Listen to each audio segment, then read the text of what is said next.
It's time for this week's episode of Brandon Sports Talk, featuring in-depth interviews from those who are trending in the world of athletics. And now, here's the host of Brandon Sports Talk, Brandon Pate.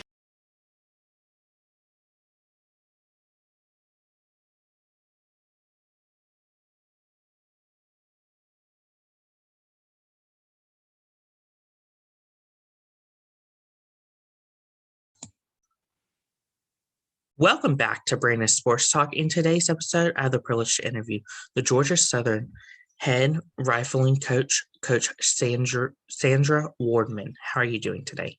Very well, thank you. I really appreciate being asked to be on your podcast. Thank you. Can you talk about how you knew that you wanted to get started in your college coaching career? It came about later in life. I worked in corporate HR, staff leasing for 20 years.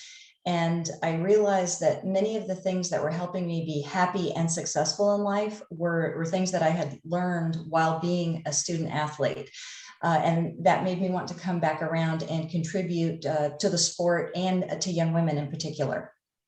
What was it like going to St. John's to be on the rifling team?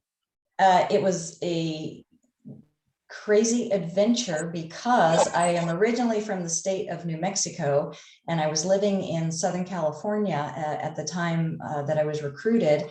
And I looked on a map and I found where New York was, and I said, well, Queens is very near Manhattan, isn't it? And everyone knows that Manhattan is really something in the world. And then I got there, and Queens is not actually all that close to Manhattan. It's not like you step out your door and walk down the street. However, quickly Manhattan was not on my radar because being a student athlete is a very comprehensive experience. And the culture shock was very different, very substantial. So I find when freshmen come to college now, I find that piece of turning the corner into a new town and a new place to live, and your regular support systems are no longer right there helping you. I to this day find that very relatable. What was that like, obviously, going to New York and going to school in New York? It was, there were so many things that made it such a dramatic change. First, the population density. Again, I'm originally from New Mexico, which had just one area code until very recently. So it's still one of the lesser populated states. Certainly living in Southern California helped get used to people and traffic a little bit more, but I hadn't lived there all that long by the time I went to New York. Even things like the accent was so different. But the turning the corner from college into college from high school, and just everything about it is different. The study habits, and then being on a collegiate rifle team is very different from being on say a junior high school team or a high school ROTC team. So it was substantial. I spent the first year definitely floundering, and I wasn't the only one. It's a very immersive, comprehensive experience. And one of the things I appreciate about having been gone so long from the sport and anything connected to college is I was able to quickly identify how much the systems had improved in 30 years. There's lots of support networks now to help make sure that the student athletes are successful, and mental health is such a big thing on everyone's radar now. They really make sure that they're able to turn the corner with a lot of support. What were some of your biggest accomplishments at St. John's? The main one, I believe, was qualifying for NCAAs as an individual, and then I was a 3-time All-American. However, the collegiate rifle shooting, Olympic style precision rifle shooting, as we call it, it's an individual sport that then becomes a team sport. So I would say my most proud accomplishment's not really the word, because I did not nail it by any means, but the opportunity to be with a team and to look at your teammates as part of your success, that you lean into them and they lean into you. And I sure wish I had done that better. During your time in '87, what was it like, obviously, representing U.S. on the national level? It was an honor and a privilege, and one that at the time I really didn't have the life experience to put into context.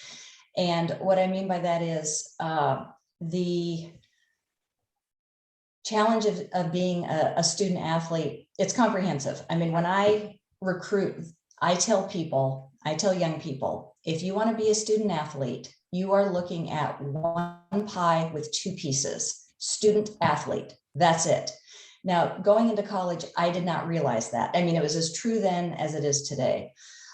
So being on the national team, it was an additional point to juggle, and I was just not equipped to handle that. So by the end of my sophomore year, I had resigned from the national team because I just couldn't juggle it all. And an improvement, I believe, in just the overall system is these days there's a lot more eyes on those that are on the national team. And so I think it's a little bit easier to handle it all. What was it like, obviously, representing Polish in the national level? Now that is kind of a funny thing. I am not Polish. I happened to win the national Polish prone match that year, and unusually, Poland did permit a foreign national to be their Polish national prone champion. Many countries don't have it set up that way, meaning a foreigner might win the whole match, but your national champion is going to be someone from the country. So I had a good day that day and won the match. But here's the thing that's just been an enduring pleasure is people who are aware of that fact, or perhaps we're going to meet for some reason and they have looked into my bio and they see that I was the national prone champion in Poland that year, they'll come up and start speaking Polish to me. And of course, I don't speak a word of Polish, and it confused me at first, but then once I figured out what was going on, it's just such a delight to speak to people that are, once we switch over to English, of course, who have such pride in their heritage and their homeland. What was that feeling like of going to and winning that championship for them? It was a point of pride as it related to being able to contribute to the national team and the United States. And on a trip like that, you are with other people on the national team also representing the United States. So it's a terrific point of camaraderie to have gone abroad and come back with accolades for the country amongst team members who are doing the same thing and winning their own accolades. We shot many, many matches in that season, and we also went to Austria after Poland, and that team was very successful. Of course, after your professional rifling career, what was it like getting into college coaching? It was interesting in that there's a lot in the background that you don't realize. For example, my title is head rifle coach. The way the job is set up, it's 90% administration and about 10% coaching. Typically, the assistant coach does a lot of the line coaching and a lot of the initial recruiting. So going into a title of head rifle coach, I did not realize that. I had been the volunteer assistant coach at the Citadel, and I would come after my day job. I'd get there around 1600 or so and coach for a few hours. And by that time, head coach William Smith, he'd be sitting in his office. And so I had this impression of head coaching of, doing some admin, sure. And I would go on the travel teams. So I knew what an away match looked like, and I would help him with hosting home matches. But I did not realize he got there early in the morning and just did a ton of work keeping the program going. The head coach's job is primarily results and resources. Resources meaning you're looking at what does the team need and how can you get them that need? How can you get that resource in front of them? During your time at Citadel, what was it like going to Citadel and learning from him? Oh, he was such a terrific mentor, Coach Smith was. And he's technically, he's a gunsmith and the electronic targeting systems. He was very, very strong in the technical aspects, and that was something that I learned so much from him on, because they were definitely weaknesses in my knowledge base. What was it like, obviously, learning from him at the Citadels to help you to where you are now with Georgia Southern? He was very kind and encouraging the whole time. He thought I could do it way before I thought I could do it. And Georgia Southern was, in particular and specifically, was the school that I wanted to coach at. And that came because Georgia Southern would come to the Citadel to compete in matches. And I would watch the young ladies, and they were so interested in getting better. And they had two magnificent coaches, a Coach Parks. He started the rifle program and was there for 2 years. And then after that, a Coach Riggs, who's also a full-time sheriff, was their coach. And they did a terrific job evolving, starting, creating a lot of quality, setting the standard in this program, but they weren't from our sport. And you can shoot, and there's certain principles that are going to be the same. Follow through, trigger control. It doesn't matter what you're shooting. Those are some things that are the same no matter what. However, there's also some things that are very specific connected to Olympic style precision rifle shooting. So you could see the young ladies, they would get together afterwards. They come right off the range and they would huddle together like ducks, and you could hear them trying to sort it out. And just their purposeful desire to acquire excellence and evolve in our sport just really had them on my radar. And being from the South, they were incredibly polite as match officials. You know, sometimes it can be a mixed bag as to how the student athletes are when they come off the line. But Georgia Southern, you could not tell if they had a good day or a bad day. They would come off and just be so grateful to be there. So Coach Smith was a big part of me coming to collegiate shooting as it relates to my journey. But then also in that journey, Georgia Southern was right there on the same path. So it was amazing how seamless it went. Of course, in your first year at Georgia Southern, what was it like, obviously, taking them to 4 school records being broken? One of the things, it was terrific. I was so proud of them, and still am so proud of that initial team, because a coaching change can be, I mean, it's a lot of change, you know, so it's always a mixed bag. There's some things a new coach does that you're going to like, and some things that a new coach does that you're going to go, I wish they wouldn't do it like that. But mental management was really the only piece that they were missing. Their physical skill set was on track. They just needed a little bit more of a robust mindset as it related to performance management. So the first thing that we did as a team was sit in a room for 2 hours a week, 1 hour in each session, and we would read aloud, paragraph by paragraph, alternating in a round robin with Winning in Mind by Lanny Basham. And so once they acquired that information, it just strengthened them in every way. And so it was very satisfying to see them break those records, because it just meant that I had been able to contribute a tool to them, a resource to them that they needed to continue their evolution and success. What was it like, obviously, building a culture and creating a culture as the head coach? Building the culture and creating a culture is something, I believe, that's got to be from your own heart. It's got to be authentic from your own heart. Meaning, as I read about a lot of different kinds of cultures on teams, sometimes I'll say to myself, wow, that sounds terrific, but I don't think I can get my arms around that. I don't think I could sell that to the team. And this generation, authenticity is really one of the things that you've got to be willing to put forth to have a good dynamic and a good culture. So they've got their phones. They don't need us for information anymore.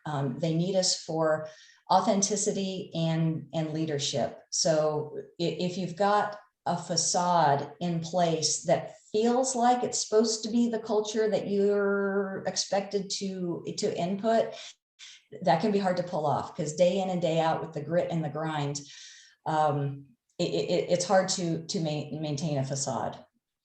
Who are some typical teams that you face in your conference? There are 6 teams in our conference, and 2 of them have multiple teams. So Virginia Military Institute, VMI, and the Citadel, they have co-ed teams and women's teams. Now, that's a little bit of a misnomer. When you hear that co-ed team and then there's a women's team, it kind of makes you think that the co-ed team is all men, and not at all. In the field of play, Olympic-style precision rifle shooting is one of the few NCAA states sports, that is co-ed, meaning it's men and women competing shoulder to shoulder. So we, for example, are also a women's team. And I remember that the question is, who are the teams? I will get back to that. We are a women's team, but that is because we're a Title IX parity sport for football. But when we go and we do our matches, it's the women shooting shoulder to shoulder against the men. So there's the Citadel co-ed team and women's team, VMI co-ed team and women's team, Wofford College, Georgia Southern, of course, University of Alabama, Birmingham. And then there is one more team. Why is it escaping me right now? I'm so sorry, Southern Conference team, that's not coming to my mind right now. I will think of it and then I'll blurt it out at some point during this. Of course, what is it like, obviously, going back and coaching against Citadel, as that's where you got your start from? It's interesting. When I first went back, the student athletes there, of course, remembered that I had been their volunteer assistant coach, but as the years progress, those athletes graduate, and then quickly, the new team, they don't know that unless you mention it. And then the most interesting point there, though, is Coach Ritchie, who is the head coach at the Citadel right now. He was a student athlete when I was the volunteer coach there. So that has put a little bit of a bond together for us that has been very pleasant. What is that like, obviously, always returning back to the Citadels and competing against them? Well, it's like a second home. First, they're 2.5 hours away, so it's incredibly easy to get there. And during the pandemic, we shot at the Citadel a lot just because it was close. It was easy. We could whip up in a day and back. They were also able to compete during the pandemic. Some schools just closed down altogether and went online. Some closed down their athletics programs, but Georgia Southern and the Citadel were on a similar path, and we were able to continue competing. So their range is fairly similar to ours as well. So it's just it really is like going home. It's always easy and just such a treat to end up at the Citadel. How's it like, obviously, competing against the Citadel, which is a military academy, versus Wofford, which is just like you, who is a civilian? I would say the difference is because it's a military school, there's a level of simplicity to it, meaning, they are focused on the important things. So like their uniforms are a certain way. When they report, when they do things, they also have a lot more on them than the average student athlete. So perhaps they have been on a very difficult walk. No, I shouldn't say walk. It's the physical exertion things that they do are dramatic. Walk is not the right term. I mean, it's like hiking, camping, heavy packs. I mean, I don't even have like the right word to describe that degree of effort it requires, but they might have had a very grueling one the day before and their bodies are sore as heck. And then the next day they've got a match. So in the case of Wofford and also Georgia Southern, we can coordinate with our athletic trainers and say, hey, we've got a big match on Saturday, so don't wear them out the day before. The military piece of what the Citadel cadets do is very much in the forefront of their daily lives. So they've got a pie with 3 slices. It's student, athlete, and then the military component of it. And it's a lot. Of course, during a typical competition day, is it all day or is it like a half a day competition? It depends. There's a certain amount of firing points. Like in our range, for example, there's 16 points. So if you have multiple teams coming and therefore more than 16 athletes competing, you might end up with a multiple relay day. At Georgia Southern, we typically restrict it to just one relay because the Shooting Sports Education Center is actually owned by the university and the Department of Natural Resources. So as an athletics event, we get priority for the morning to do our match, but then we have to turn it back over to the Shooting Sports Education Center so they can open up to the public. Was it like obviously sharing that resource with them and not having, let's say, your own facility? Well, I'll say, so the Citadel has a standalone facility that's just theirs, and they would, routinely have 2 and 3 relay matches in a day. So that's what I was used to. And when I heard that it could only be one relay, I thought, oh goodness, well, how's that going to work? It works just fine. It's all a matter of just planning and communication, making sure you don't book more athletes and teams than you can accommodate in one relay. And then just communicating to everyone that as soon as the match is done, we need to efficiently transition over so that they can open up to the public. But being there has been amazing. It is one of the top facilities in the country, and the people who run it, Matt Horst and Ashley McAllister, they are just incredible supporters. They help us with the day-to-day. They lean into us on match day, and we couldn't do it without them. So to answer your question, how is it sharing? Sharing is amazing, and we are guests, but treasured guests, welcome guests. And I believe the success of the program shows what an easy, effective partnership it is. What are some of the traditions that you have built for the Georgia Southern Rifling? Transitions, I would say coming in, it mainly happens freshman year. So coming in, the freshmen will have an origin story of perhaps 4-H or Junior Rifle Club or JROTC. And so Division I varsity, I mean, it is a step into the big leagues. So becoming efficient, proficient, starting to think of performance management, transitioning from it being perhaps a hobby. And I don't mean to diminish the work that is involved in Junior Rifle Club and high school, JROTC and 4-H. But the coaches, for example, at that level, they are trying to make it a pleasant experience because they want you to keep coming. In Division I varsity, you have been recruited and procured to do a job on behalf of the university and the athletic department. And so it's a much more serious business. I'm not about making it fun. I'm about making sure you've got the resources that you need to do your job to the best of your abilities while also being effective in the classroom. So that transition can be tough, and not everyone makes the transition, and not everyone realizes they don't want to make that transition before they try. So during the recruiting process, the team and I are looking for those indicators that perhaps this young person we're talking to about being on the team isn't really interested in being a varsity Division I athlete.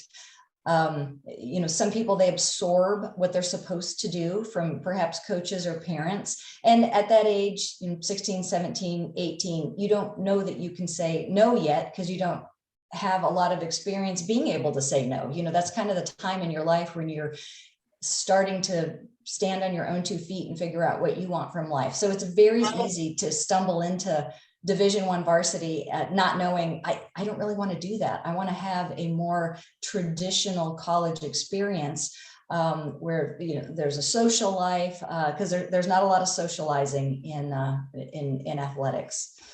So because you're so busy being an athlete and being successful in the classroom. So that is what I would say is the biggest transition, that turn in freshman year.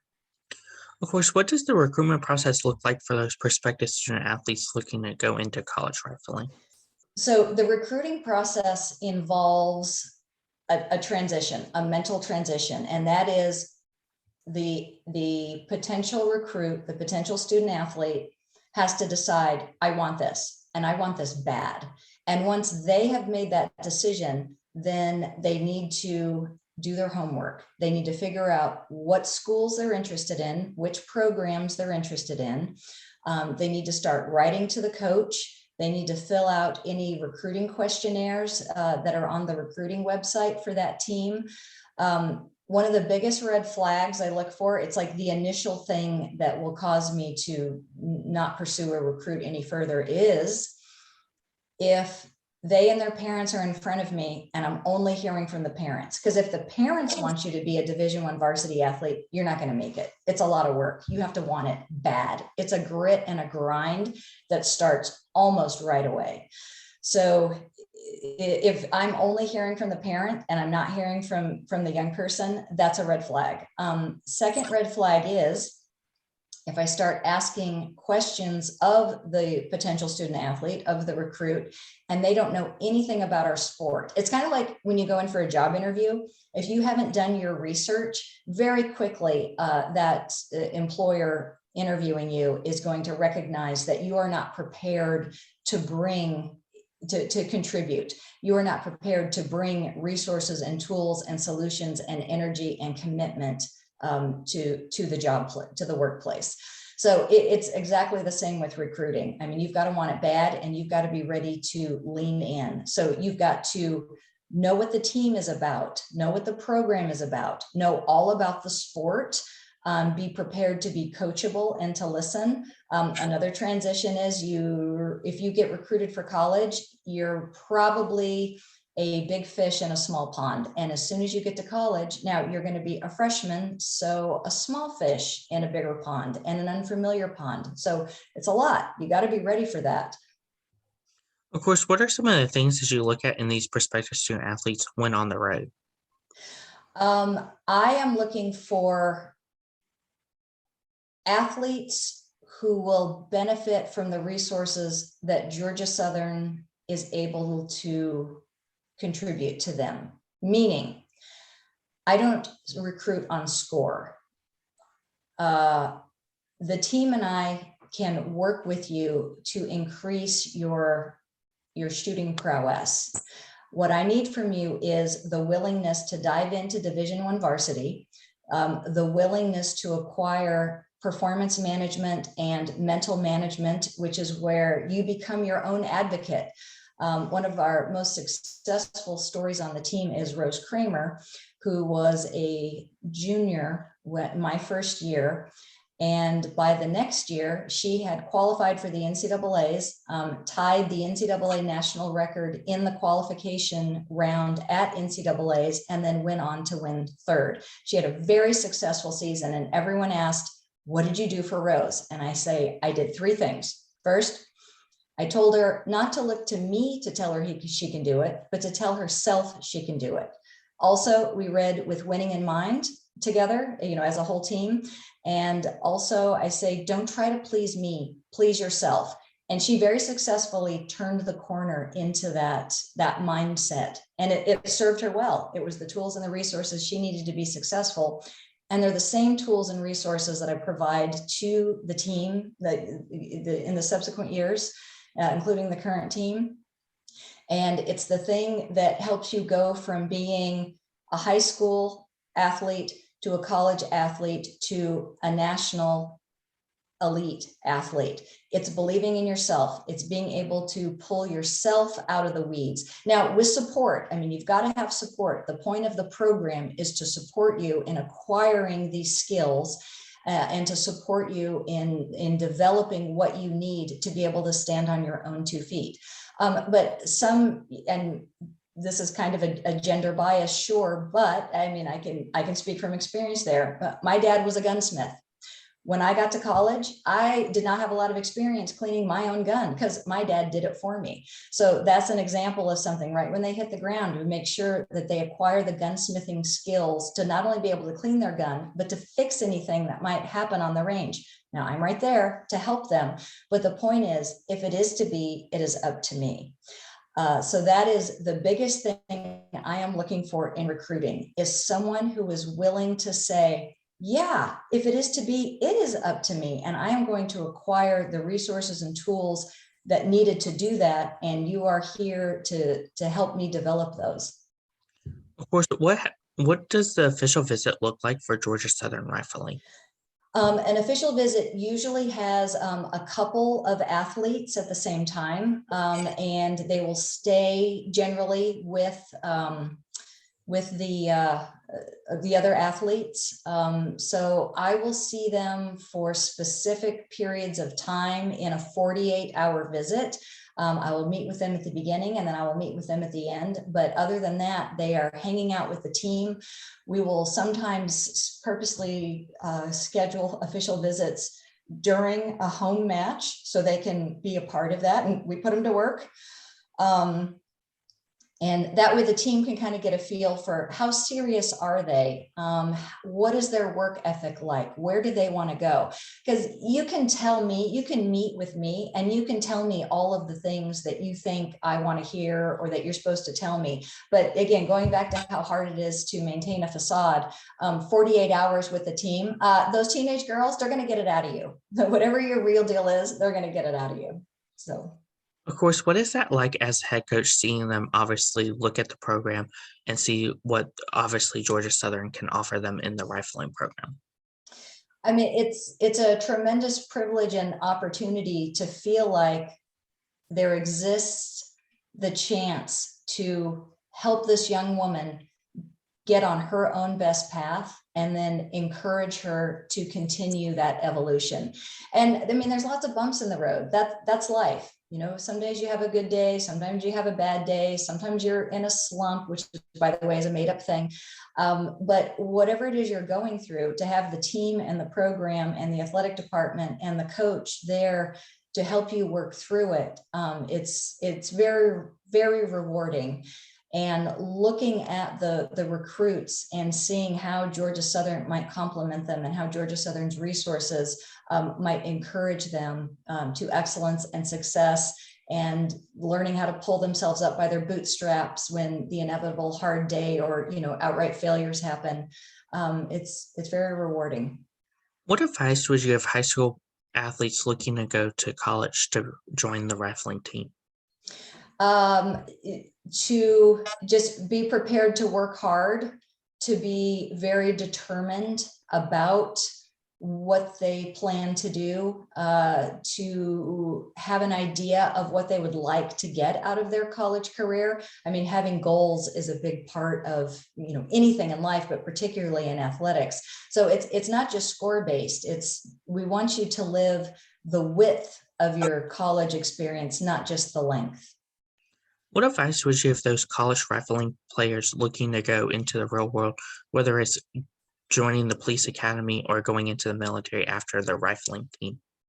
Well, that is actually something that's extraordinary about being a student athlete, and particularly at Georgia Southern, where we have so much support and involvement with the community. For example, the local police departments, we regularly interact with them. They have a match sometimes that we'll go to, and also they will work with the young ladies, put them through some different firing sequences with different firearms.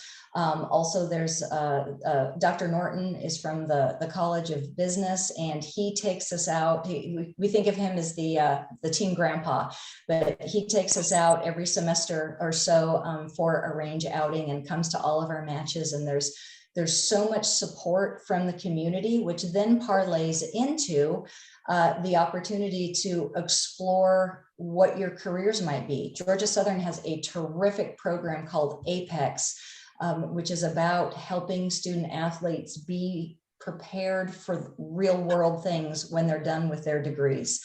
My background is human resources, and one of the things that really struck me was I'd be interviewing someone and I would think to myself, why did no one pull this young person aside and say, this is not what you wear to an interview? Or don't take your cell phone into the interview and then check the cell phone in the interview. Don't have your mother drive you to the interview and then actually come in with you.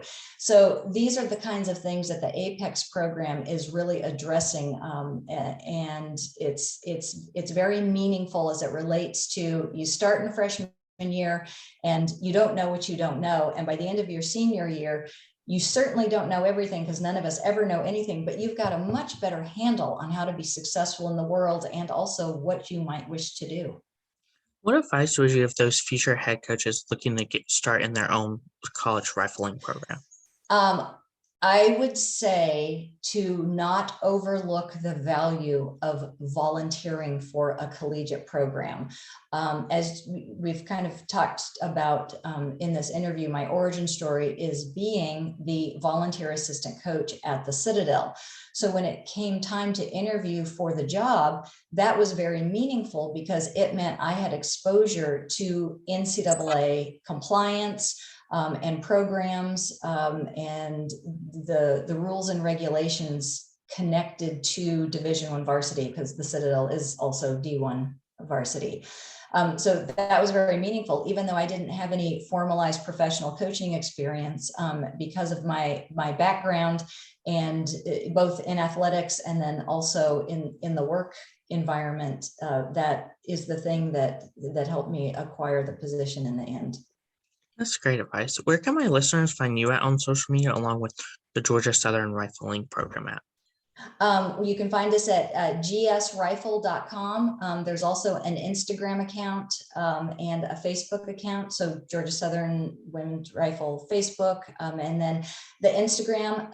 The people who would use Instagram are going to be able to find our Instagram. I actually am not too engaged on the social media.